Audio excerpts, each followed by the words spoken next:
Hello viewers বন্ধুগণ, আজকে মোগলাই পরোটা বাড়িতে বানানো দেখাবো। এই পুরো রেসিপিটা সপ্তশীদার ব্লগ চ্যানেলে দেওয়া থাকবে। এই যে এইভাবে ফুলে উঠেছে, দেখেন কি সুন্দর, একেবারে মজার, দেখে খেতে ইচ্ছে করতেছে। অবশ্যই বাসায় বানানো যায়। 250 গ্রাম ময়দা নিয়ে ময়ম দিয়ে 2-3 চামচ সয়াবিন তেল ঢেলে লবণ চিনি মিক্সড করে মাখিয়ে নিয়েছি, ডো করে এই যে এরকম করে নিচ্ছি। এখন ডিম আর মশলা, পেঁয়াজ, ধনেপাতা এরকম করে দিয়ে নেব। এখন এটা একটু ছড়িয়ে দিয়ে ইচ্ছা মতো বানিয়ে নেওয়া যাবে। 2টা ডিম ভেঙে নিয়েছি, এখন ভাজ করতে হবে। এইভাবে দেখিয়ে দিচ্ছি, আমি সংরক্ষণ পদ্ধতি সহ দেখাচ্ছি। এই যে এইভাবে ঢেকে দিয়ে আমি রেখে দেব ফ্রিজে। নর্মাল ফ্রিজেও রাখতে পারেন 2-1 দিনের জন্য, আবার ডিপ ফ্রিজে রেখে যখন তখন 1 মাসের জন্য সংরক্ষণ করা যাবে, করে ভেজে খাওয়া যাবে।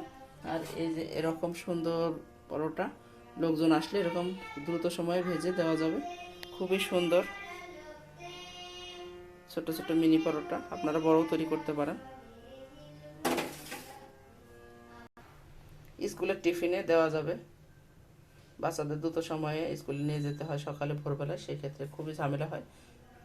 একই টিফিন বাচ্চাদের মুখরোচক থাকে না, সেক্ষেত্রে আমরা যদি এরকম ঘরোয়াভাবে পরোটা ভেজে দিয়ে নিয়ে যাই ওদের টিফিন মোগলাই পরোটা, তাহলে তারা খুশি হবে এবং খেয়ে নেবে।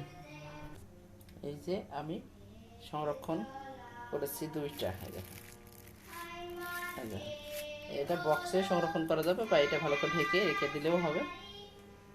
আমি এখন একটা বলে গোল করে রুটি বেলে নেব, আর 2টা এরকম এই যে ভেজে রেখেছি। আবারও একটা ভাঁজ করে দেখাচ্ছি। এখন ডিমের এই একটু অংশ যদি আমরা এদিকে রাখি, তাহলে এই ভাঁজটা খুলে যাবে না। সুন্দর করে বড় করে বানানো যাবে।